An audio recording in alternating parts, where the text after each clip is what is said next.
आर्थिक, अगर सामाजिक उन्नति की भी मैं बात करूं, सामाजिक विकास की बात करूं, तो भी ईंधन और ऊर्जा बहुत जरूरी है।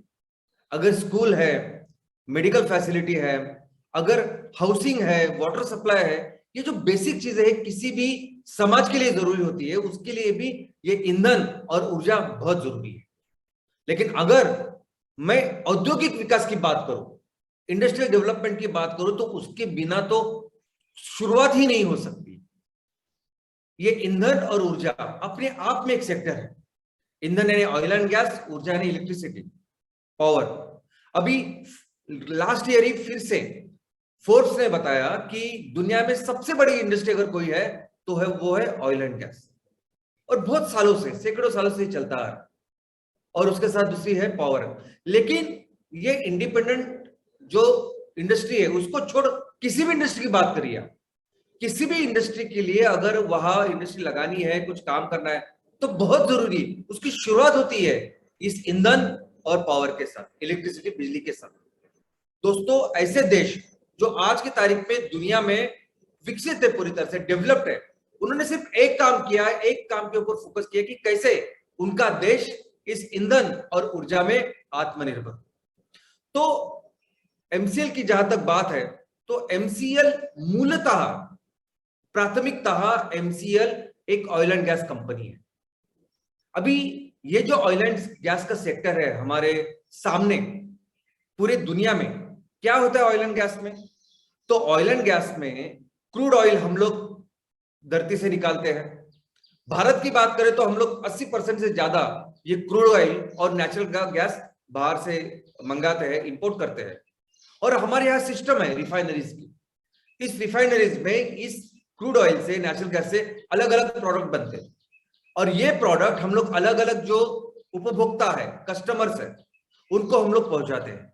अभी ये सभी प्रोडक्ट्स को स्टोर करने का, उनका ट्रांसपोर्टेशन, लॉजिस्टिक का, इसका पूरा एक इंफ्रास्ट्रक्चर पूरी दुनिया में, सीएनजी पेट्रोल डीजल के पंप है, गैस के एजेंसीज है।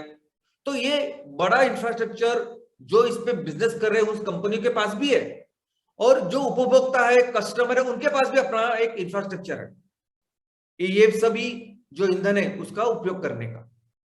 अभी एमसीएल एक ऐसी चीज करने वाली है कि एमसीएल इस पूरी व्यवस्था, ये पूरा जो इंफ्रास्ट्रक्चर ऑलरेडी बना हुआ है, इस व्यवस्था में, इस इंफ्रास्ट्रक्चर में हम लोग इस्तेमाल कर सके ऐसे ईंधन का निर्माण करने वाली।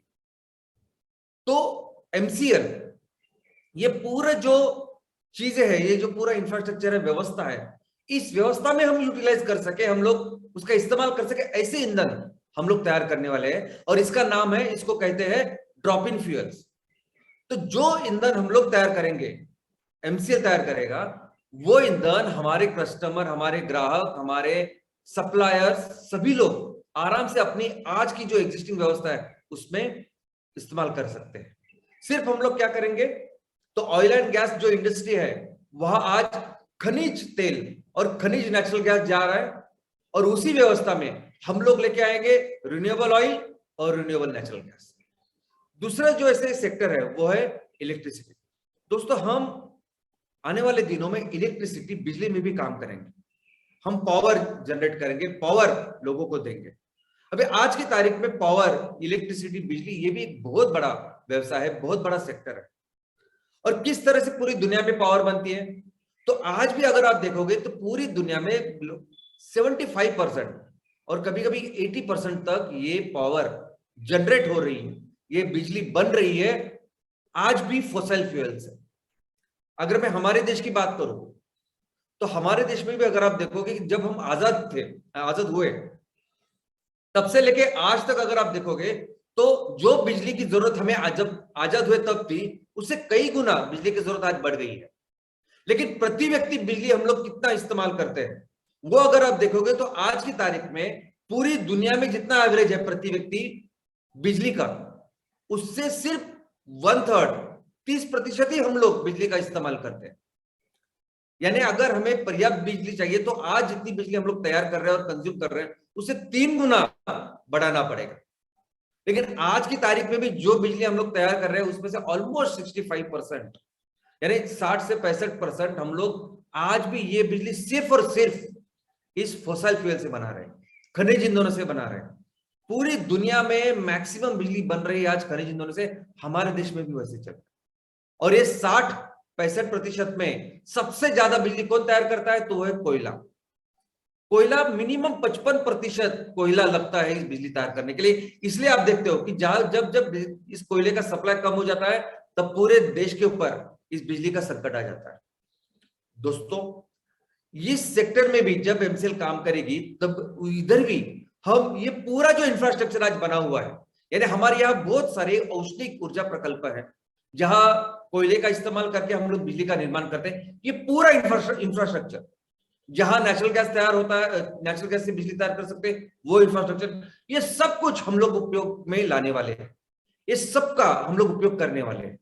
यहां भी हम लोग क्या करने वाले हैं कि अगर इस पूरी व्यवस्था में कोयला आज इस्तेमाल हो रहा है, जो हम लोग बाहर से भी मंगाते हैं, यहाँ वहां से खदानें करते निकालते हैं, उस जगह पे, उस खनिज के जगह पे, खनिज कोयले की जगह पे हम एमसीएल अपना कोयला लेके आने वाले, जिसको हम लोग कहेंगे बायोकोल। और इस पूरी व्यवस्था में से ही हम लोग अपनी बिजली को निर्माण करेंगे। और उसके बाद जो ट्रांसमिशन, इसके बाद जो स्टोरेज वगैरह, वो वैसे ही रहेगा जैसे आज हमें दिखाई देता है। दोस्तों, तो ये दोनों तरह के जो फ्यूल्स है, यानी एक है ये खनिज ईंधन और ऊर्जा, जो आज की तारीख में ये दो बड़े बड़े सेक्टर चला रही है। और जिस ईंधन की हम लोग बात करें, रिन्यूएबल ऑयल, रिन्यूएबल गैस, ये सभी जो ईंधन है, ये दोनों प्रकार के सभी ईंधन जिसे आज दुनिया चल रही है, ये सभी आते हैं बायोमास से। ये सभी के मूल सोर्स क्या है? तो वो है बायोमास। तो पूरी ऑयल एंड गैस इंडस्ट्री, पूरी power sector all over the world, दुनिया में जो आज बन रही है, जो हो रहा है, वो हो रहा है सिर्फ और सिर्फ बायोमास की वजह से। दोस्तों, बायोमास इज एवरीथिंग। क्या है बायोमास? तो बायोमास यानी सब कुछ जिससे सजीव बनते हैं। अभी सजीव यानी क्या? तो सभी तरह के वनस्पति, सभी तरह के प्राणी, सब सब सब सब जो इस पूरी सृष्टि में जो भी सजीव है, वो मिलके बनता है बायोमास। और अगर बिजनेस सेक्टर की बात है, अगर बिजनेस सेक्टर में हम ऑयल एंड गैस में सबसे बड़ी कंपनी बननी है हमें, पावर में, इलेक्ट्रिसिटी में सबसे बड़ी बननी है, ये दो सेक्टर पे हमें बिजनेस करने हैं और सबसे बड़ी जो हमारा पोटेंशियल है वो काम करना है।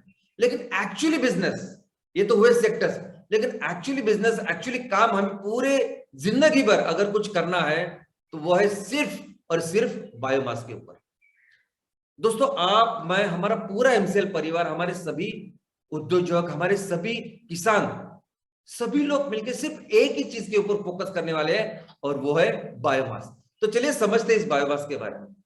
सबसे पहले तो आज की तारीख में बायोमास का अर्थ क्या है, मीनिंग क्या है? तो पूरी दुनिया में कोई भी कॉन्फ्रेंस से लेके कोई भी किताब अगर आप पढ़ोगे, तो बायोमास का अर्थ ये बताया जाता है कि ऐसा रॉ मटेरियल जिससे बायोफ्यूल बनता है, बस ऐसी सिंपल व्याख्या वहां है। और जैसा मैंने कहा कि सभी सजीव की सभी चीजें, एक तो वनस्पति प्राणी की सभी वो सभी सजीव है, और उनसे निकलने वाली सभी जो चीजें है, वो सभी मिलके बायोमास बनता है। और कौन बनाता है ये बायोमास? तो ये बायोमास बनाता है वनस्पति, ये बायोमास बनाता है ये पौधा।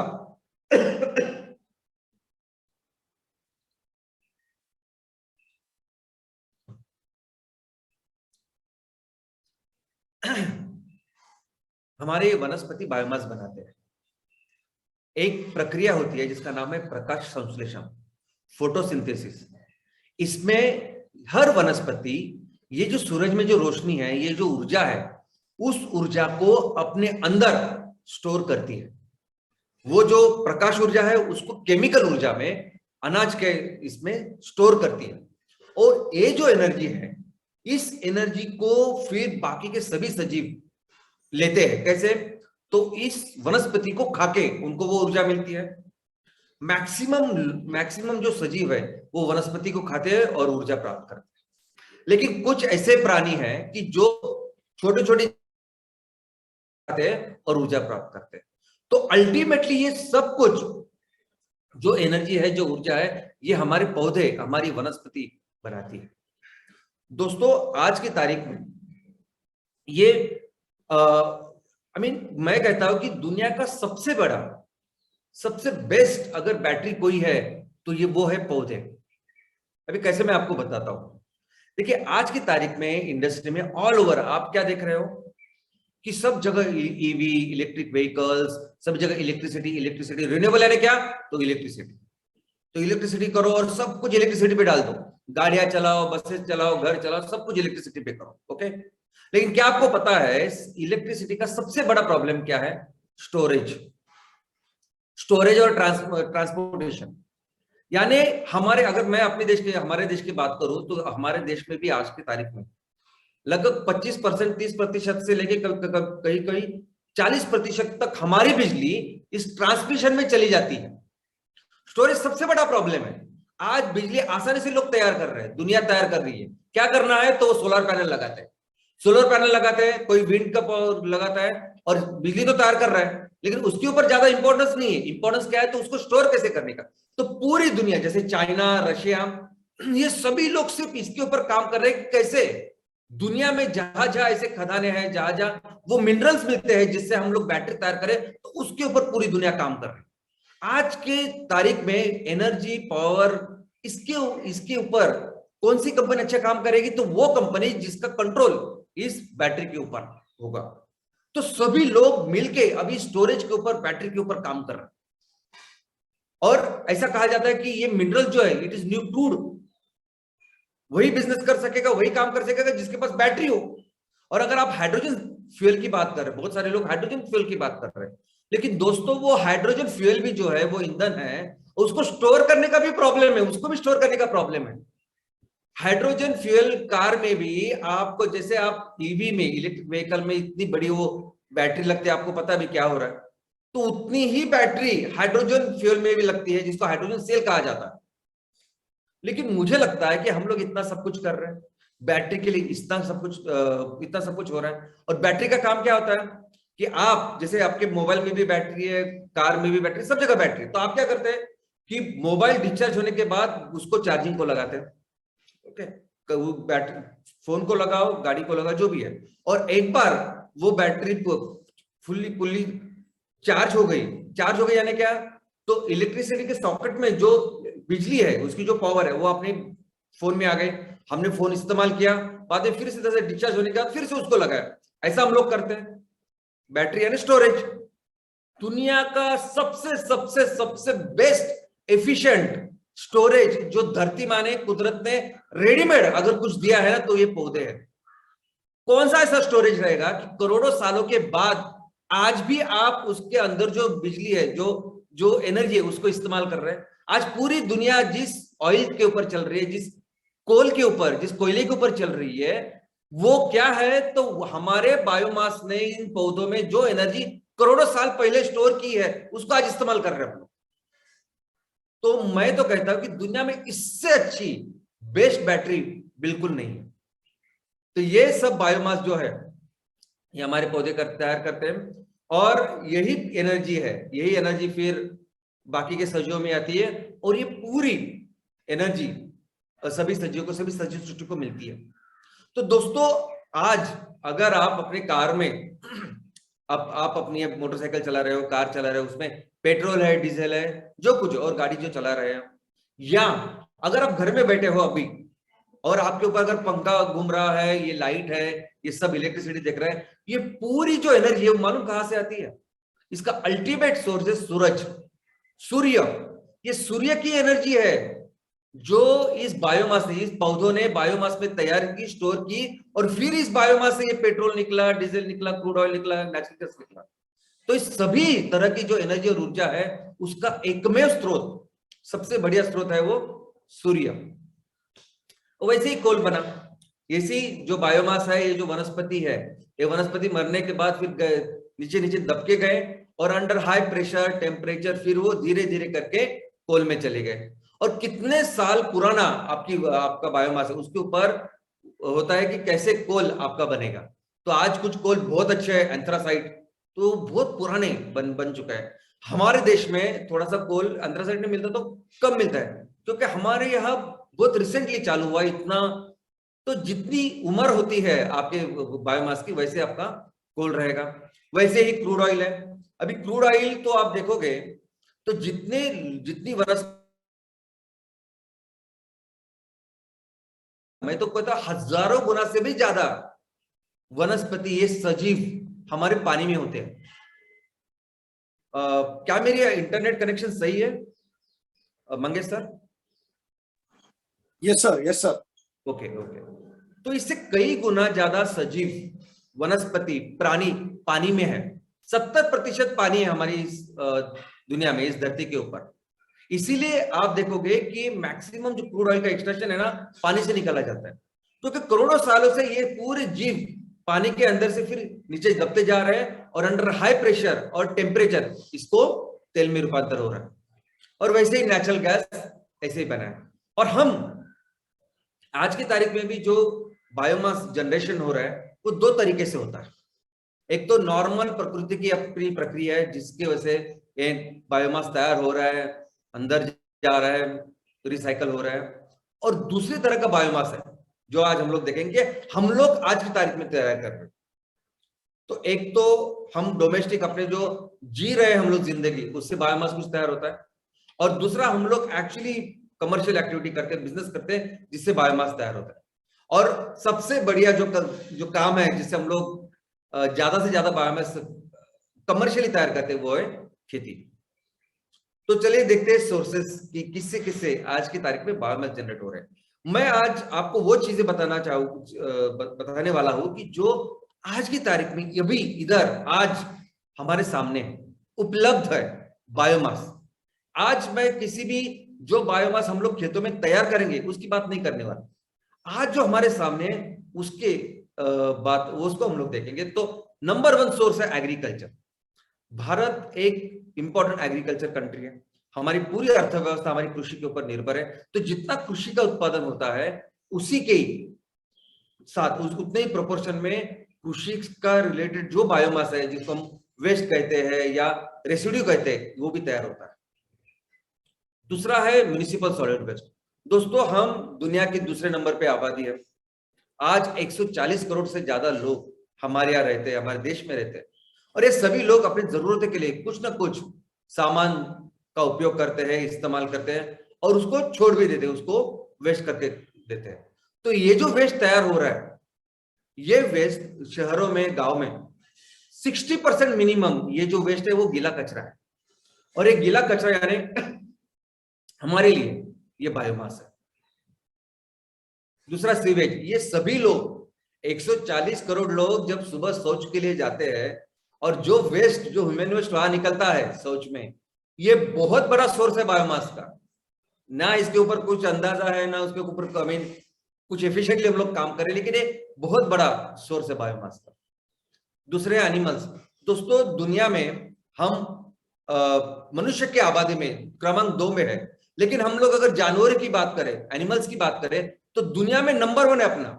सबसे ज्यादा जानवर हमारे देश में 53 करोड़ 57 लाख इतने जानवर, इतने एनिमल्स आज हमारे देश में है। और ये बहुत बड़ा पॉपुलेशन है। उनका जो वेस्ट है ये भी एक बहुत बड़ा सोर्स है बायोमास का। इंडस्ट्रियल। जब इतनी बड़ी अर्थव्यवस्था है जो कृषि पर आधारित है, तो कृषि आधारित प्रकल्प, बिजनेस प्रोजेक्ट भी है हमारे यहाँ बहुत सारे। और ये जो कृषि आधारित प्रोजेक्ट्स है, इसके प्रोडक्ट्स है या वेस्ट है, बाय प्रोडक्ट्स, ये सभी बायोमास में आता है। जैसे अभी शुगर की इंडस्ट्री लीजिए, गन्ना आपने डाला तो वो शुगर बनने के बाद उसके साथ फिर मोलासेस, बगासेस, ये सब तैयार होता है। ये भी आज की तारीख में एक बड़ा आउटपुट है बायोमास का। और हमारे देश में लगभग 25% यानी 24.56, ये 2019 की फिगर है। तो 25% जो प्रदेश है वो जंगल यानी फॉरेस्ट के अंदर है। और ये फॉरेस्ट, जहां हम लोग जानते हैं सभी कि बड़े बड़े वेजिटेशन होते हैं, तो उसमें अपने आप एक बायोमास जनरेट होता है जो हमको मिलता है। और इस बायोमास से क्या करेंगे फिर हम लोग, क्या यूज है आज इस बायोमास का? तो मैं कहता हूं कि मुझे लगता है कि आपको अच्छी तरह से समझ में आया होगा कि क्या यूज है बायोमास। दोस्तों, यही तो बायोमास है ना जो पूरी दुनिया को ये ईंधन और ऊर्जा प्रदान कर रहा है। पूरी दुनिया की जो ईंधन और ऊर्जा की जो इंडस्ट्री वो इसी बायोमास से चल रही है। ठीक है, करोड़ों साल लगे ये सब बनने के लिए, तैयार होने के लिए, लेकिन आज भी ये वो काम कर सकता है। दोस्तों आज भी अगर आपको लगता है कि सिर्फ करोड़ों साल ही लगते हैं जिससे फिर इस बायोमास से ईंधन और ऊर्जा तैयार हो सकती है, तो ऐसा बिल्कुल नहीं है। आज भी हम लोग कुछ घंटे में इस बायोमास से ऐसे ईंधन, ऐसी ऊर्जा तैयार कर सकते हैं कि जो 100% इस ऑयल एंड गैस को, 100% इस इलेक्ट्रिसिटी ऊर्जा को 100% रिप्लेस कर सकती है। तो चलो देखते हैं कोयला। कोयला नंबर 1 शत्रु है। आज अभी शेलार साहब ने कहा कि ग्लोबल वार्मिंग कितनी बड़ी है, और मुझे शायद आपको बताने की जरूरत है। आज कोई भी आप अखबार लीजिए, कोई भी छोटा से छोटा अखबार से लेके आप नेशनल जो अखबार है वो लीजिए, इंग्लिश लीजिए, मराठी लीजिए, रीजनल लैंग्वेज कोई भी लीजिए, हर अखबार में हर दिन आपको न्यूज दिखाई देगी सिर्फ और सिर्फ ग्लोबल वार्मिंग की। क्या हो रहा है, कैसे हो रहा है, मुझे अभी वो बताने की जरूरत नहीं, आप सभी जानते हैं अच्छी तरह से। नंबर 1 इसका जो कल्प्रिट है, जो शत्रु है, वो है कोयला। पूरी दुनिया में अभी पहल चल रही है कि कैसे इस कोयले को हम लोग पूरी तरह से निकाल दिया, और ऑप्शन ही नहीं नजर आ रहा है। उल्टा हम ज्यादा से ज्यादा कोयले का आज की तारीख में इस्तेमाल कर रही है, और ये काम कर सकता है हमारा बायोकोल। दोस्तों हम अपने इस बायोमास से ऐसे कोयले का निर्माण कर सकते, कुछ घंटे में कर सकते, कुछ घंटे में इस तरह पानी जिसको बहुत सारे साल लगे, वो टेक्नोलॉजी से हम लोग कुछ घंटे में कर सकते हैं, और उतनी ही कैलोरीफिक वैल्यू होगी।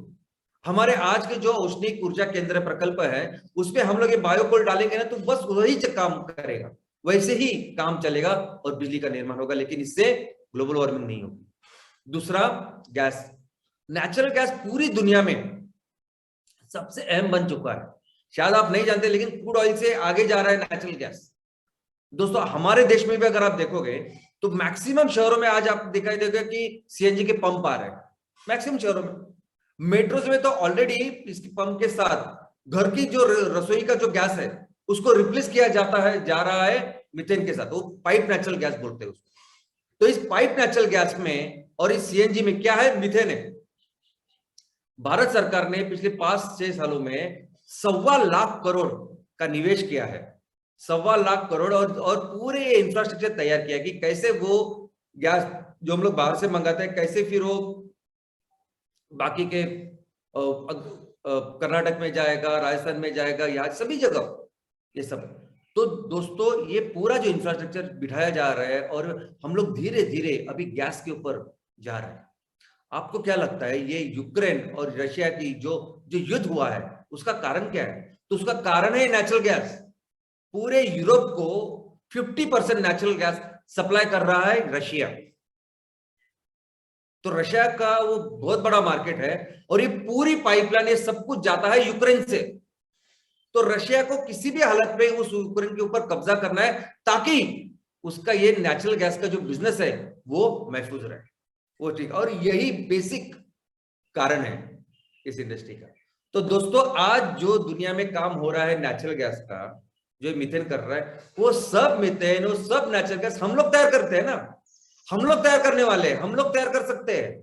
कि हर तरह का जो बायोमास आपको नजर आ रहा है ना, हर तरह के बायोमास से आज हम लोग ये नेचुरल गैस तैयार कर सकते हैं, जो पूरी दुनिया को फ्यूल दे सकता है।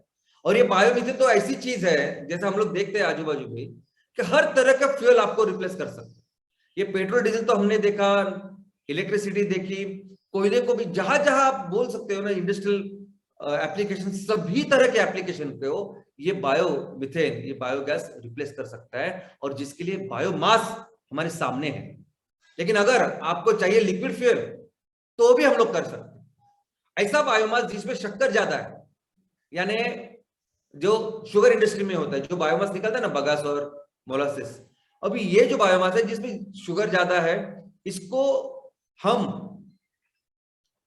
अल्कोहल में, बायो इथेनॉल में कन्वर्ट कर सकते हैं, और वो बायो इथेनॉल 100% पेट्रोल का रिप्लेस कर सकता है। आज आप सभी को पता होगा कि मैक्सिमम अभी शुगर इंडस्ट्रीज वो अभी बायो इथेनॉल का निर्माण कर रहे हैं, मैन्युफैक्चरिंग कर रहे हैं। और उस बायोमास में अगर तेल ज्यादा है, जैसे अलगे का बायोमास, अलगे के बायोमास में तेल ज्यादा है, तो अगर आपके बायोमास में तेल ज्यादा है तो उससे वेजिटेबल ऑयल से हम लोग बायोडीजल बना सकते हैं। तो अगर आपको लिक्विड फ्यूल चाहिए तो ये भी बायोमास कर सकता है। तो दोस्तों बायोमास पूरी के पूरी ये जो ऑयल एंड गैस इंडस्ट्री, उसको 100% आज की तारीख में सपोर्ट कर सकता है। और ऑफ कोर्स ग्लोबल वार्मिंग भी बंद कर सकता है। और पावर इंडस्ट्री की हमारी जून 2020 की फिगर है, जहां हम देख रहे हैं कि कोयला आज भी 55% है। तो वहां हमने देखा कि कैसे हमारा ये बायोमास है, और बायोमास से जो बनती ब्रिकेट्स है, ये बायोकोल है, कैसे हम लोग 100% इस कोयले को रिप्लेस कर सकते हैं। नेचुरल गैस की बात तो मैंने आपको बताई, बाकी अदर जो रिन्यूएबल है वो भी इसको हम लोग धीरे धीरे, यानी अगर हमारी एक्चुअली अगर आप देखोगे ना, तो हमारी इंस्टॉल कैपेसिटी इतनी है ये औष्णिक ऊर्जा केंद्र की, कि उसको अगर ये 100% पे नहीं चलती, 100% पे अगर इसको चलाएंगे तो बाकी की चीजें कम हो जाएगी, और इसको लगने वाला पूरा जो कोल है, कोयला, वो हमारे हमारे किसान, हमारे खेडूत, हमारे लोग, हम लोग तैयार करेंगे और दे सकते हैं। और लेकिन सबसे अच्छी बात जो बाकी के इससे नहीं है, जो ये फोसाइल में नहीं है, खनिज ईंधनों में नहीं है, वो सबसे अच्छी बात मैं आपको बताता हूं। वो क्या है कि हमने अभी तक कैसे बात की, ऊर्जा की बात, कि कैसे सूरज से ऊर्जा आएगी। हमारी बैटरी कौन सी, तो हमारी बैटरी है बायोमास, ये सभी सूरज की ऊर्जा स्टोर करेगी, और उसको हम लोग कैसे इस्तेमाल करेंगे, कैसे कोयला बनाएंगे, कैसे सब कुछ, वो सब देखा हमने। लेकिन व्हाट अबाउट न्यूट्रिएंट, अभी ये जो वनस्पति है, देखो कितना अच्छा सिस्टम कुदरत ने बनाया है। ये ऊर्जा तो आपको प्रदान कर रही है, अक्षय ऊर्जा, सूरज की ऊर्जा हमेशा चलने वाली है, लेकिन उसके साथ न्यूट्रिएंट है, मूल द्रव्य है, जो हमें लगते हैं, हर सजीव को लगते हैं, वो देते हैं। यानी ये बायोमास का ऊर्जा हमने देखा। दूसरा एस्पेक्ट देखिए ना आप, न्यूट्रिएंट, ये मूल द्रव्य, जीवन सत्व, ये न्यूट्रिएंट ये भी मिलते हैं ना। एक बार आपने बायोमास से अगर नेचुरल गैस बनाया, उसके बाद ये भी मिलता है, तो उससे क्या कर सकते हैं हम लोग, तो उससे पूरी फर्टिलाइजर इंडस्ट्री चला सकते, जो वहां तो होगा नहीं। और इससे भी ये ऑर्गेनिक फार्मिंग, ये पूरा केमिकल रहित ऐसी ऐसी खेती हम लोग कर सकते हैं, उत्पादन ले सकते हैं। और अगर कार्बन डाइऑक्साइड भी बहुत ज्यादा मिलता है, तो कार्बन डाइऑक्साइड शायद आपको पता नहीं, लेकिन कार्बन डाइऑक्साइड इज अल्टीमेट। वो बहुत ज्यादा क्वांटिटी में अगर एक जगह पे मिले, तो उसके इतने सारे प्रोडक्ट्स है कि कार्बन डाइऑक्साइड बेस्ड इकोनॉमी, ऐसा उसको कहा जाता है। आपको शायद पता नहीं कि इस कार्बन डाइऑक्साइड से बनता है मिथेनॉल, और ये मिथेनॉल सभी जगह इतने सारी इंडस्ट्री में उसका उपयोग होता है, ईंधन करके, बायोडीजल करके, सॉल्वेंट करके, मैक्सिमम जगह पे। इनफैक्ट ये चित्र जो आप देख रहे हैं अपने घर में, आज के तारीख में जितनी भी चीजें हैं, मैक्सिमम चीजें इस मिथेनॉल से बन सकती है। तो इतना बड़ा एप्लीकेशन है CO2 का, और कितनी अच्छी व्यवस्था ये कुदरत ने, दुनिया ने, आई मीन धरती माँ ने हमारे सामने रखी है। तो कितना बायोमास हम लोग तैयार कर सकते हैं, चलिए देखते हैं। सबसे पहले देखते हैं एग्रीकल्चर, कृषि के बारे में। दोस्तों आज की तारीख में अब ये अधिकृत जो भी फिगर मैं अभी बता रहा हूं आपको, ये सभी अधिकृत फिगर है, गवर्नमेंट की फिगर। गवर्नमेंट कहती है कि कृषि विभाग, पावर, बाकी बहुत सारे डिपार्टमेंट ने सर्वे करके ये हमारे सामने रखा है कि 450 से लेके 500 मिलियन टन इतना हर साल का बायोमास आज हमारे सामने हर साल तैयार होता है। वो इतना ज्यादा है, मीन जितना हम लोग एग्रीकल्चर करते हैं उतना ही है। जैसे अभी आप देखिए कि चावल, हम साल का चावल 120 मिलियन टन तैयार करते हैं, तो ऑलमोस्ट उस चावल को लग के जो वेस्ट है वो 80 से 100 टन हो सकता है। गेहूं 105 से लेके 115 गेहूं का अगर तैयार उत्पादन करते हैं हम लोग, तो गेहूं से निकला हुआ जो बायोमास है वो 70 से 80 टन है। अगर आप पूरे फूड ग्रेन की अनाज की बात करोगे, तो 300 से ज्यादा, 316 मिलियन टन हम लोग अनाज तैयार करते हैं। अगर आप सब्जियों की बात करोगे तो 200 मिलियन टन से ज्यादा सब्जियां तैयार करते हैं। और फलों की बात करें तो फलों में भी 100 मिलियन टन से ज्यादा हम लोग उत्पादन करते हैं। तो ये रहा बेचने वाला माल।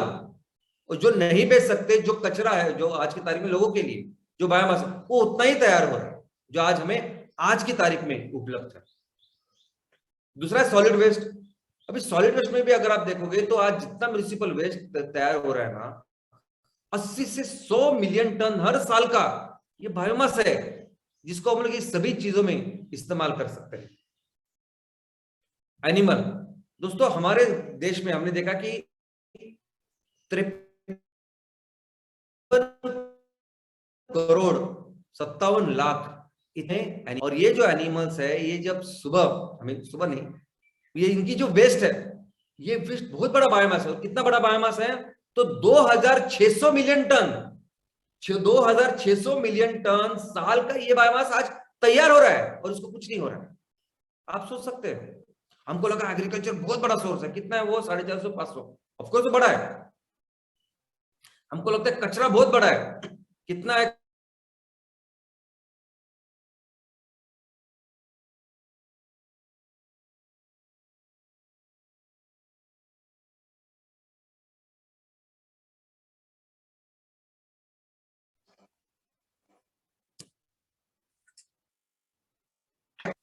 दूसरा ह्यूमन ह्यूमन सीवेज तो आप सोच नहीं सकते। का इशू है? No sir. मंगेश सर, कुछ कनेक्शन का issue? Okay okay sir. Human waste के बारे में तो आप सोच नहीं सकते। 140 करोड़ लोग जब सुबह शौच को जाते हैं तो क्या होता है? 140 करोड़ लोग प्रति व्यक्ति 128 ग्राम सॉलिड इतना निकलता है ऑन एन एवरेज। वो तो बहुत सारी चीजों के ऊपर डिपेंड करता है कि कहाँ रहते हैं, क्या खाते हैं, वो सब कुछ। लेकिन कितना वेस्ट निकलता है तो आप सोच के हैरान हो जाओगे। 38,354 MLD यानी मिलियन लीटर्स पर डे, इतना शौच का ये वेस्ट तैयार हो रहा है आज हर दिन। आप सोच सकते हैं कितना बड़ा रिसोर्स है, कितना बड़ा। और ये जो आंकड़ा है वो सिर्फ शहरों का है। अभी शहरों में सिर्फ 48% लोग रहते हैं, 52% हम आज भी हमारे गांव में रहते हैं।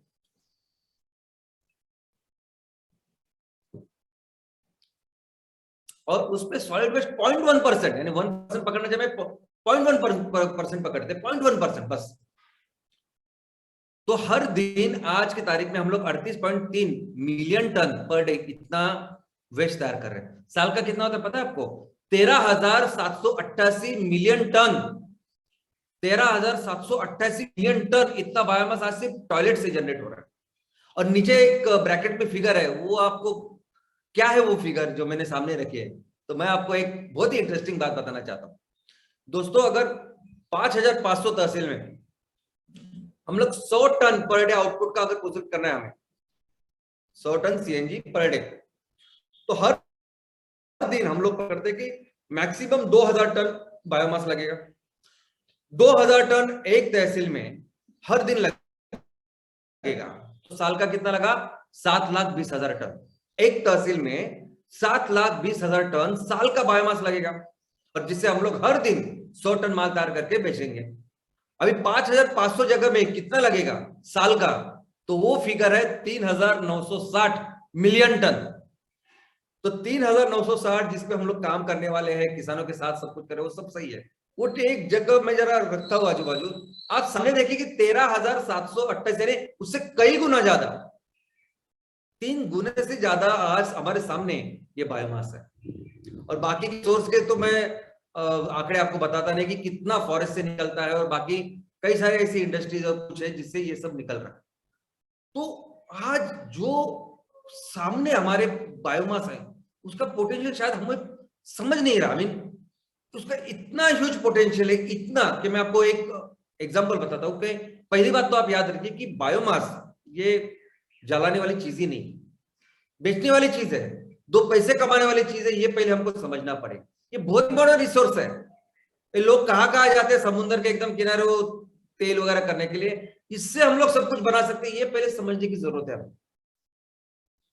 ये बायोमास से क्या होता है, तो एक सिंपल एक हमने एनिमल्स का उदाहरण देखते हैं, एग्जांपल देखते हैं कि सभी जो एनिमल्स है उनका अगर हम लोग वेस्ट कलेक्ट कर पाए तो 2,600 मिलियन टन इतना साल का मिलेगा।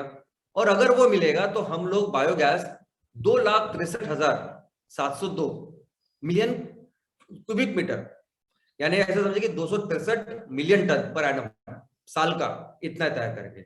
और ये पूरा प्रोजेक्ट, ये रिपोर्ट हमारे भारत सरकार की है, इन्होंने बनाया। इनका जो नाम मैंने लिखा है आपको आपके सामने, IK Gujral Punjab technical university, एक वाइस चांसलर वेल्लोर यूनिवर्सिटी, और बाकी के सभी जो बहुत सीनियर और साइंटिस्ट लोग हैं, उन्होंने 2017 में ये करके भारत को दिया है कि देखिए हम सिर्फ लोगों का जो है एनिमल्स का जो काउडंग है उससे हम लोग 263 मिलियन टन साल का बायोगैस, बायोमीथेन नहीं, बायोगैस में क्रूड बायोगैस की बात कर रहा हूँ।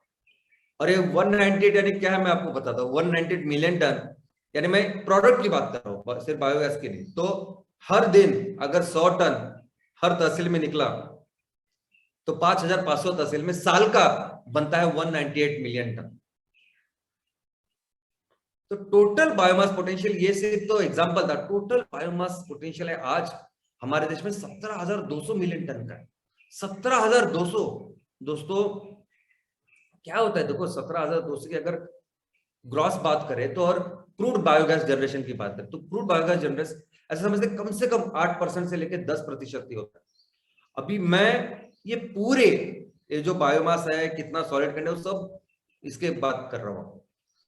तो 8% भी अगर बायोगैस निकलता है तो 1400 मिलियन टन आज बायोगैस निकल सकता है, 1400 से लेके 1720 मिलियन टन। और अगर मीथेन यानी फ्यूल की अगर मैं बात करूं सिर्फ 4%, कि ये जो हमें 8% बायोगैस मिल रहा है उससे सिर्फ आधा 50% मीथेन है, अगर उसमें ज्यादा होता है लेकिन एकदम कम से कम पकड़ रहा हूं मैं, तो भी आज 700 से लेके 1000 मिलियन टन साल का इतना मीथेन, इतना फ्यूल हम लोग आज जनरेट कर सकते हैं।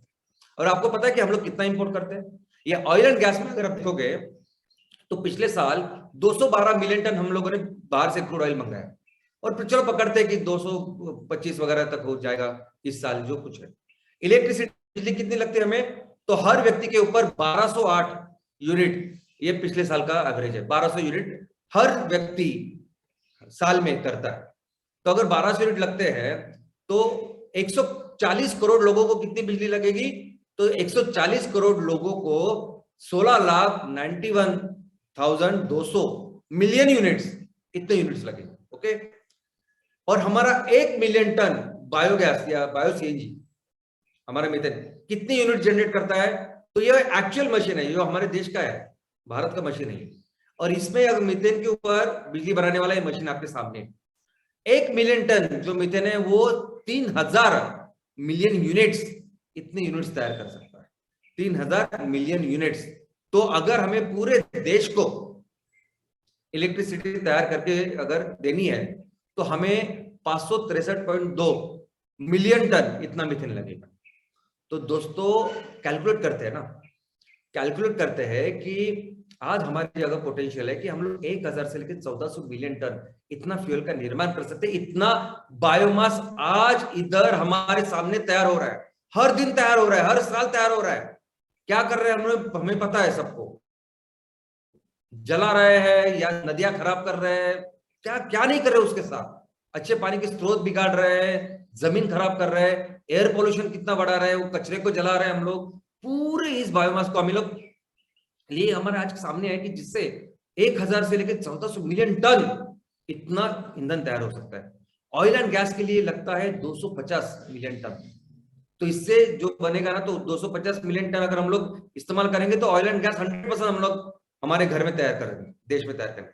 इलेक्ट्रिसिटी बिजली की बात करूं तो भाई 600 मिलियन टन मैक्सिमम इतना लगेगा, 563 हमने देखा तो 64 मिलियन टन। फिर भी 200 मिलियन टन, 150 से 200 मिलियन टन इतना ईंधन हमारे पास सरप्लस में बचेगा, ऐसी हमारी चीज। तो आपको क्या लगता है, ये किसी को पता नहीं क्या? इसको कोई जानता नहीं क्या? सब लोग जानते हैं। ये जो आंकड़े मैंने आपको दिए हैं ना, अगर आप खुद एक जगह बैठ के पढ़ाई करोगे, देखोगे, गूगल करोगे, यहां से वहां से इंफॉर्मेशन, तो सब लोग इसको जानते हैं, सभी सरकारें इसको जानती है, सभी राज्य सरकारें इसको जानती है, सभी केंद्र सरकार इसको जानती है। अब तक के जितने भी जो डिपार्टमेंट है, जो कुछ है, वो सब जानते हैं कि इतना बायोमास है, इसे इतना सब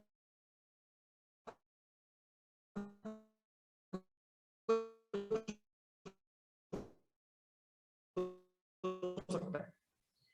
ये एग्जीक्यूशन कैसे करे, कैसे ऐसे ऐसे काऊ डंग या एनिमल के वेस्ट यहाँ वहां पड़े उसको कलेक्ट करे, कैसे जो बायोमास यहाँ वहां सब कुछ फैला है उसको कलेक्ट करे, क्या करे? क्योंकि लो कॉस्ट और वॉल्यूम बहुत ज्यादा होता है, कैसे ट्रांसपोर्टेशन करें? नहीं कर सकते हम लोग। यानी बहुत कुछ ऐसी चीजें हैं कि जिसकी वजह से ये सबको पता है, ये फिगर सबको पता है कि ऐसा सब हो सकता है, लेकिन एग्जीक्यूशन नहीं होता, हो नहीं रहा। हमारे देश में हर राज्य के यहाँ कितना है बायोमास, इसके अधिकृत प्रॉपर फिगर्स ये बायोमास मार्केट कितना बड़ा है, कितना पोटेंशियल है, क्या कर सकते हैं, इसका सब कुछ बड़े बड़े कॉन्फ्रेंस में इसको डिस्कशन होता है। लेकिन हमारे यहाँ जो पावर डिपार्टमेंट है, ऊर्जा, उसके अंदर एक MNRE है, minister of new and renewable energy, और एक एजेंसी है जिसका नाम है IREDA, Indian renewable energy development agency. वो तो कहती है कि हमारे पास इतना बायोमास है कि सिर्फ बायोमास के ऊपर कितनी बिजली बना सकते हैं हम लोग, तो 19,000 से लेकर 50,000 मिलियन, और इसमें वो सिर्फ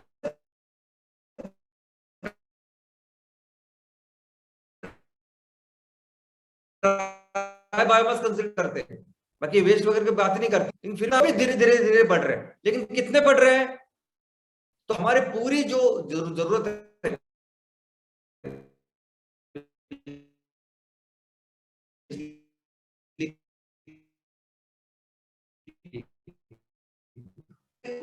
सिर्फ पोटेंशियल है कितना एक्चुअली आज की स्थिति।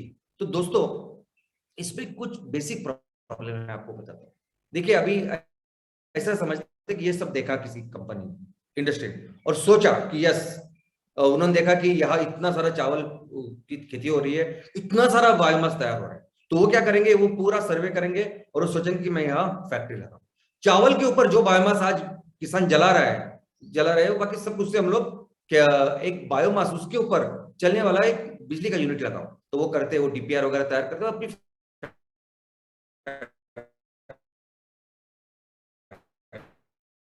लगाते। टेक्नोलॉजी वो रहती है कि जो चावल की हंस के पता चलता है आपको कि आप ऐसा कुछ ले रहे हैं किसानों से, लोगों से।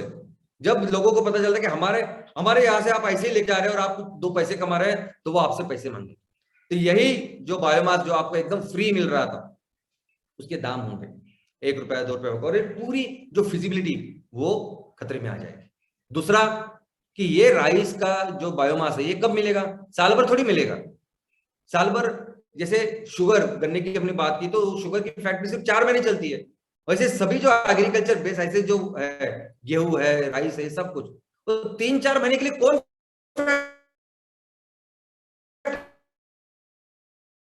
लगाएगा,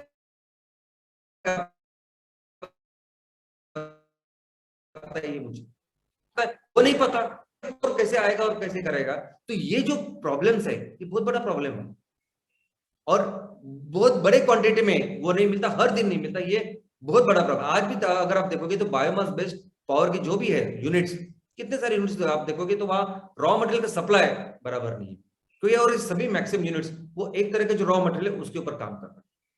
तो आज की तारीख में जितना भी बायोमास के ऊपर पावर जनरेशन हो रहा है, बिजली तैयार हो रही है, ऐसी जगह पे हो रही है कि जहां ऑलमोस्ट उनका जो रॉ मटेरियल है वो एश्योर्ड है, उसकी गारंटी है। जैसे शुगर फैक्ट्री, उनको पता है कि हमारे वो शुगर के लिए वो सब बायोमास आने ही वाला है, और चलो फिर उससे बिजली भी बनाते। मैक्सिमम जगह पे बिजली आज की तारीख में बायोमास से ऐसी बन रही है। मैक्सिमम जगह पे शुगर फैक्ट्री अपना अपना यूनिट लगा रही है। वेस्ट है, जहां कचरे का प्रॉब्लम है, वहां कुछ सी लोगों ने कचरे के ऊपर एनर्जी का प्लांट लगाया है, और इस तरह से लोग अपना काम कर कि अगर मेरे पास है ना खुद का रॉ मटेरियल तो मैं लगाऊंगा, इस तरह से आज ये काम हो रहा है। तो सोल्यूशन क्या है? तो दोस्तों सोल्यूशन ये है, सबसे पहले मैं बताऊं कि सोल्यूशन है कि ये पूरा जो बायोमास का बिजनेस है, ये तो करना पड़ेगा सबसे पहले तो सोर्स के जगह पे। हम लोग एक जगह से बायोमास लेके कहीं दूसरी जगह जाए और काम करें, ऐसा पॉसिबल नहीं, मुमकिन ही नहीं। तो सॉल्यूशन के बेस पे, और वो फिजिबिलिटी भी नहीं आती, क्योंकि आप इतना सारा पानी उसमें होता है, कोई भी यानी एनिमल का वेस्ट हो, ह्यूमन वेस्ट से लेके कई सारे ऐसी चीजें कि जो सोर्स पे हमें करनी पड़ेगी। और दूसरा क्या होता है कि अगर सोर्स पे नहीं किया ना, तो ये बाय द टाइम जब हमको मिलता है तो वो बहुत मिक्स हो जाता है। यानी अगर आप कचरे की बात करोगे तो गीला कचरा जब तक वो आता है हमारे पास, तब तो इतना पूरा मिट्टी बिट्टी यहाँ वहां से, या टॉयलेट की बात करें या काउडंग की बात करें, ये पूरी चीजें जो है ना वो इस तरह से इस मिट्टी के साथ बाकी चीजों के साथ मिलती है कि वो हम लोग कोई भी ऐसी टेक्नोलॉजी एम्प्लॉय नहीं कर सकते कि जिससे ये सब कुछ होगा दोस्तों। और इस पूरी चीज में हमें ना जो लोग हैं उनको अपना पार्टनर करना पड़ेगा। जो इसको तैयार करता है बायोमास को ना, वो अपने साथ होना ही चाहिए, उसके बिना ये नहीं कर सकते हम लोग। कोई भी वेस्ट, एग्रीकल्चर का वेस्ट है तो किसान हमारे साथ चाहिए, अगर एनिमल्स का वेस्ट है तो जो वो एनिमल को चराते हैं, जो कुछ काम करते हैं वो अपने साथ चाहिए, लोगों का घर का वेस्ट है तो लोग और उन्होंने वो सेग्रेगेट करके हमें देना चाहिए, तब जाके ये आगे बढ़ेगा। और सबसे इंपॉर्टेंट चीज यानी इकोनॉमिक इंपॉर्टेंस, सबसे बड़ा लोग क्यों देंगे, लोग क्यों पार्टिसिपेट करेंगे, जब उनको दिखाई देगा कि 2 पैसे इससे मिलते हैं। अभी मैं हमेशा वो एग्जांपल वो हमारे इस रद्दी का, हर दिन अखबार आता है हमारे घर में, हर दिन अखबार आता है, लेकिन उसको बराबर संभाल के रखते हैं, 2-2 महीने तक संभाल के रखते हैं, 2 महीने के बाद कितने पैसे मिलते हैं, तो बहुत कम पैसे मिलते हैं, 100-150 रुपए, तो फिर भी संभाल के रखते हैं क्योंकि उसको कुछ इकोनॉमिक वैल्यू है, उसका मूल्य है, मूल्यवान है वो चीज। और ऐसा नहीं कि सिर्फ गरीब करते हैं काम, सिर्फ झोपड़ी में या चाल में रहने वाले काम करते हैं, अमीर नहीं करते, ऐसा नहीं, अमीर लोग सभी लोग उसको बराबर संभाल के रखते हैं और वो देते हैं। तो दोस्तों अगर किसी चीज को अगर आपने इकोनॉमिक मूल्य दिया, और कितना भी दो, आपके इसमें कुछ भी दो, 10 पैसे 20 पैसे, जैसे वृद्धि का जैसे मैंने एग्जांपल दिया, तो कितना ज्यादा पैसा मिलता है इससे कुछ नहीं, पैसा मिलता है ना तो फिर ये सब आगे चलेगा। दोस्तों इन सभी चीजों में एमसीएल की स्ट्रैटेजी, ये यहाँ सिर्फ हम लोग ये जो फ्राइडे के सेशंस हम लोग डिस्कस करते हैं, आप में ट्रेनिंग में बोलता हूं, मैं ये नहीं कहता कि ऐसे कुछ विषय लेता और मैं आपके सामने रखता हूं, ऐसा नहीं। ये जो सेशन होते हैं ना फ्राइडे के सेशन, ये मैं आपके साथ डिस्कस करता हूँ बिजनेस आइडियाज, और आने वाले दिनों में एमसीएल क्या करेगी, ये सब तो ये सिर्फ कथा करने के लिए, समझ देने के लिए, एडवाइस करने के लिए नहीं बात कर रहा हूं, एक्चुअली सोल्यूशन लेके मैं आज आपके सामने बैठा हूं। कुछ स्ट्रैटेजी है हमारी जिसके ऊपर हम लोग काम कर रहे हैं। तो क्या स्ट्रैटेजी है दोस्तों, हम कभी भी ये बायोमास के ऊपर जब काम करने वाले हैं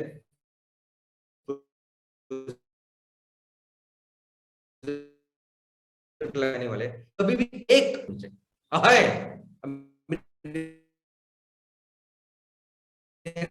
होने चाहिए, ऐसा नहीं, हर जगह है मटेरियल आज अवेलेबल है। अगर कोई बोल रहा है कि नहीं मैं आपको राइस नहीं दे सकता, तो दूसरा है, तीसरा है, चौथा है, 5वां है, 10वां है, 25 ऐसे ऑप्शंस रहेंगे।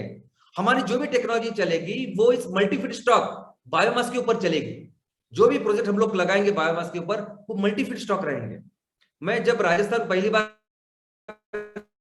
गया था कोटा, एक वहां एक डिपार्टमेंट है राजस्थान का खुद का, renewable oil and gas, renewable energy department. तो उन्होंने एक पूरा डीपीआर, उनकी पूरी जो बुक प्रकाशित की थी, उसमें मैंने देखा कि राजस्थान में उन दिनों 296 ऐसे कुछ तहसील थे। 296 तहसील में अगर हमको प्रोजेक्ट लगाना है 100 टीपीडी आउटपुट का, 100 टीपीडी आउटपुट का अगर राजस्थान के 296 तहसील में प्रोजेक्ट लगाना है, तो उसके लिए जितना रॉ मटेरियल चाहिए यानी 2000 टन लगेगा पर हर डे, हर तहसील में, उतना बायोमास ऑलरेडी राजस्थान में है। आपको क्या लगेगा कि राजस्थान तो ऐसा है कि आप पानी कम है, खेती कम है, ऐसा लगेगा। राजस्थान की स्थिति है कि राजस्थान में आज हर तहसील में हम लोग प्रोजेक्ट लगा सकते हैं। ये पूरे उस गवर्नमेंट ने उन्होंने जो प्रकाशित किया है उसमें लिखा है, वो पढ़ा मैंने। तो सोचिए बाकी के स्टेट का क्या, हर स्टेट में ये परिस्थिति। मैं आपको एग्जांपल देता हूं कि हम लोग ने ये जो रोहा में अपना जो प्रोजेक्ट है कोलाड का, वही सिर्फ हमने एक एमवीपी के तहत एक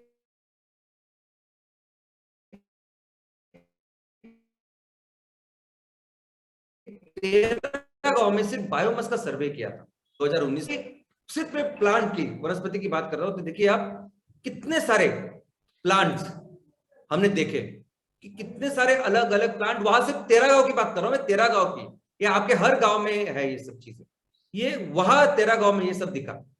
और इतना ही नहीं है, ये अब एक 26 अलग अलग तरह के वनस्पति हमने खोजी, और वो लोग वहां के लोग क्या नाम से उसको बुलाते हैं, टेक्निकल नाम क्या है, वो कैसी तरह की जमीन रखती है, और क्या है आपको साल भर आपको बायोमास देगा, क्या सिर्फ सीजनल देगा 3-4 महीने के लिए, ये भी हमने देखा। कितना बायोमास जनरेट करता है पर हेक्टर, और उसको बायोमास लेने के लिए क्या कर सकते हैं, ये पूरी जानकारी हमने देखी। तो जो भी चीज मैं आज आपको बताता हूँ ये पूरा किया है हम लोगों ने, ये हर जगह कर सकते हैं। आपके सामने भी हर तहसील में देखोगे ना तो कम से कम 2500 आपके सामने ऑप्शन है, पर यह है यहां से हम लोग बायोमास का पावर तैयार कर सकते हैं। तो हमने 223 ऐसे अलग अलग प्लांट स्पीसीज तैयार किए, जो बैरन, अनकल्टिवेबल ऐसे लैंड के ऊपर थे, समुद्र और इसके पानी में थे, ऐसा सब कुछ देखा हमने। दोस्तों दूसरी बहुत इंपॉर्टेंट जो जो आपको पता चलेगा कि एमसेल कितनी दूर की सोच रख के हमने काम चालू किया। मॉड्यूलर प्लांट सिस्टम, आपको क्या लगता है कि हमने क्यों किया ये? क्यों, कैसे हमारे 100 टन प्रोजेक्ट के लिए अलग अलग 10 बायोरिएक्टर के सिस्टम है, 10-10 टन के, वैसे 14-14 टन के 10 टन पकड़ते हैं, तो 10-10 टन के ऐसे अलग अलग रिएक्टर्स के सिस्टम क्यों है? क्यों? बाकी पूरी दुनिया क्या करती है? 100 टन के लिए एक बहुत बड़ा सा डोम तैयार करती है, बस बहुत बड़ा अपना डोम तैयार किया, पैसे भी कम लगे आपको, और पूरा डालो उसमें सब आप कचरा बायोमास जो कुछ है। क्यों एमसीएल ऐसा करती है? एमसीएल इसलिए करती है कि अगर आपके यहाँ वहां एमवीपी में, आपके ग्राम पंचायत में अगर एक तरह का रॉ मटेरियल है, तो उसके ऊपर काम करके एक ऐसा रिएक्टर होगा, एक ऐसा सिस्टम होगा जो सिर्फ उसके ऊपर काम करे। तो एक जो सिस्टम है, अगर आपके पास 10 लगे, 10 नहीं 50 लगाएंगे हम लोग, तो एक जो है सिस्टम है, तो वो सिर्फ वो जो वनस्पति वहां मिलती है उसके ऊपर काम करेगा। दूसरा जो रिएक्टर सिस्टम है, वो सिर्फ जो दूसरी जो चीज है उसके ऊपर काम करेगा। हर reactor system 10 ton per day का है, और वो काफी है जब हम लोग गांव में काम करेंगे। अगर कहीं बनाना, केले की इतनी खेती होती है, वहां कितना बायोमास है, तो हो सकता है कि वहां जैसे नॉर्थ महाराष्ट्र में है, तो वहां कुछ ऐसे रिएक्टर सिस्टम होंगे जो सिर्फ केले के बायोमास के ऊपर काम करेंगे। आप सोच रहे हैं? तो इतनी ये जो मॉड्यूलर सिस्टम है, ये बहुत बड़ी बिजनेस स्ट्रेटेजी है जो आने वाले दिनों में हम लोग करें। और ऑफ कोर्स बायोमास फार्मिंग, ये हमने अभी आज डिस्कस नहीं करने वाले, लेकिन ये आपको पता है कि हम लोग किस तरह से, और मैं नेपियर ग्रास फार्मिंग नहीं बोल रहा हूँ, यहाँ बायोमास है वहां जो बायोमास बनेगा, ऑफकोर्स मैक्सिमम जगह पे नेपियर ग्रास करेंगे या हाथी गावत करेंगे, लेकिन हो सकता है पहाड़ी इलाके में हम लोग दूसरा कुछ करें, बाम्बू का कुछ करें या अलगे का कुछ करें। तो जो भी बायोमास अपने गांव में निकलेगा उसको हम लोग उगाएंगे किसानों के साथ और उसको यूटिलाइज करेंगे।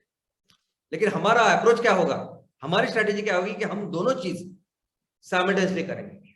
हम मिक्स अप्रोच रखेंगे। हम आपके तहसील, हमारे तहसील के, हमारे गांव के जो आज बायोमास जो रेडीमेड अवेलेबल है उसके ऊपर भी काम करेंगे, और हम अपने किसानों से खेती भी करवाएंगे। और ये कैसा है कि इतना सारा करके क्या करेंगे? तो दोस्तों ये कुछ ये प्याज नहीं है, ये आलू नहीं है कि बहुत होने के बाद फिर उसका रेट एकदम 50 रुपए से 5 रुपए हो जाएगा। ये ईंधन, ऑयल एंड गैस बेच रहे हैं हम लोग।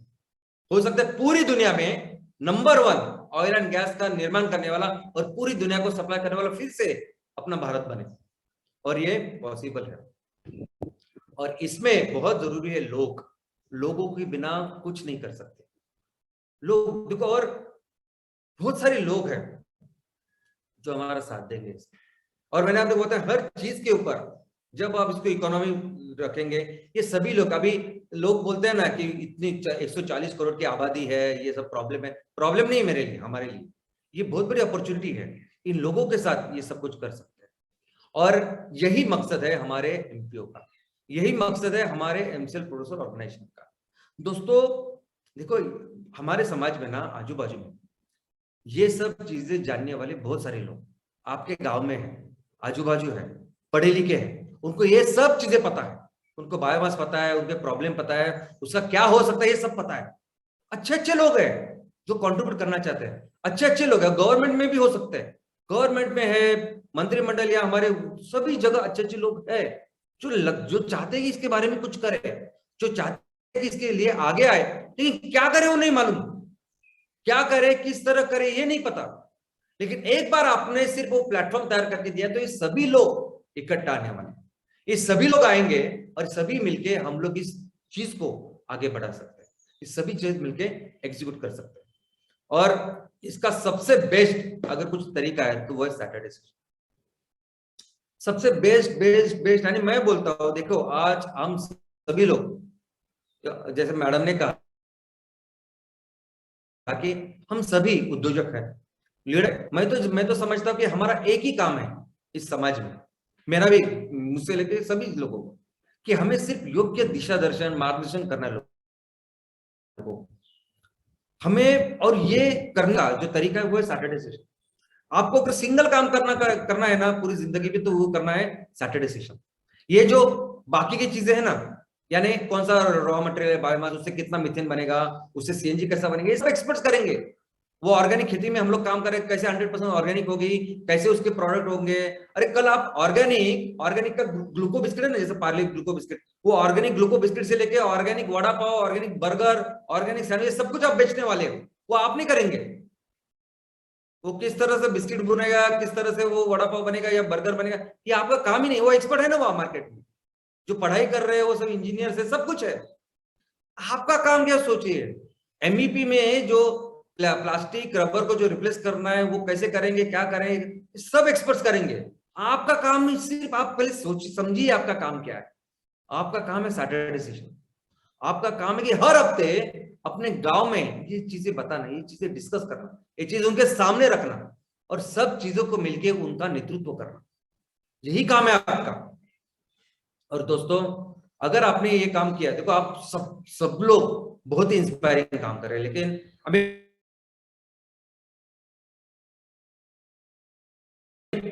मुझे पर्सनली वक्त नहीं, इतना इंस्पायरिंग काम आप सभी लोग करते हो, इतने इनक्रेडिबल लोग हो आप, कि अभी तक हमारी हिस्ट्री में किसी नहीं हुआ, नहीं किसी ने किया ऐसा काम किया आपने।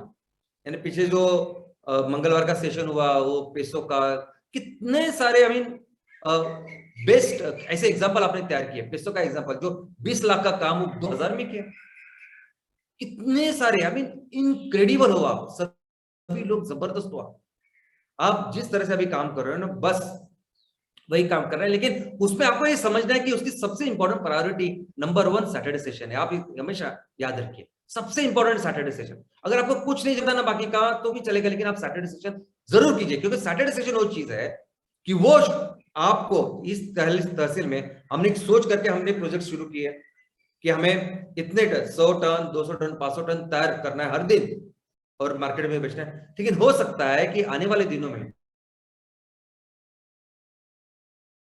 पूरे चीज बायोमास और सब इकट्ठा करके बहुत ज्यादा, जितनी हमारी सोच है, जो हमारा लक्ष्य है, उससे कई ज्यादा हम लोग फ्यूल, हम इस ईंधन की ऊर्जा को तैयार कर सकते हैं और पूरी दुनिया में बेच सकते हैं। धन्यवाद। Thank you.